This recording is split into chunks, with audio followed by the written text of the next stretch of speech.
Creative രംഗത്ത് പുതിയ ചുവടുവെപ്പുമായി the branding company. Kozhikode നഗരത്തിൽ കമ്പനിയുടെ പുതിയ കോർപ്പറേറ്റ് ഓഫീസ് പ്രവർത്തനം തുടങ്ങി. തോട്ടത്തിൽ രവീന്ദ്രൻ MLA ഉദ്ഘാടനം ചെയ്തു.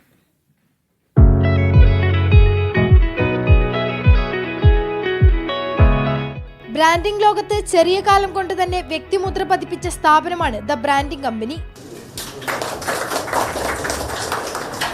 കേരളത്തിന് പുറത്തും ഒട്ടേറെ പ്രശസ്തമായിട്ടുള്ള സ്ഥാപനങ്ങളുടെ ബ്രാൻഡിങ്ങും മാർക്കറ്റിങ്ങും ഒക്കെ നടത്തി കൊടുക്കുന്ന ഏറ്റവും പ്രധാനപ്പെട്ട സ്ഥാപനങ്ങളിലൊന്നായിട്ട് ഇത് വളർന്നു വന്നിരിക്കുകയാണ്. ചെറിയ കാലം കൊണ്ട് അവർക്ക് അത്രയും നല്ലൊരു നിലയിലേക്ക് എത്തും. കാരണം അതിൻ്റെ പ്രവർത്തനത്തിൻ്റെ മികവാണ് യഥാർത്ഥത്തിൽ അതൊക്കെ കാണിക്കുന്നത്. ഒരു കുഞ്ഞി സ്പേസിൽ നിന്ന് സ്റ്റാർട്ട് ചെയ്ത് ഇന്ന് നമുക്ക് കോഴിക്കോട് ഇവിടെ ഒരു കോർപ്പറേറ്റ് ഓഫീസായി.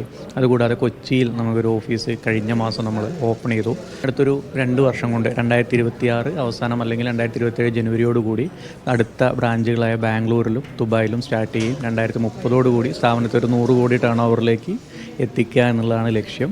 കോഴിക്കോട് YMCA ക്രോസ് റോഡിലാണ് പുതിയ കോർപ്പറേറ്റ് ഓഫീസ് പ്രവർത്തനം ആരംഭിച്ചത്. ഡിജിറ്റൽ മാർക്കറ്റിംഗ്, ബ്രാൻഡ് ഐഡന്റിറ്റി വികസനം, television advertising, outdoor advertising, creative production, print media സേവനങ്ങൾ, ഇവന്റ് മാർക്കറ്റിംഗ് തുടങ്ങിയ മേഖലകളിലെ സേവനങ്ങൾ ദ ബ്രാൻഡിംഗ് കമ്പനിയിൽ ലഭ്യമാണ്. മീഡിയ 1 കോഴിക്കോട്.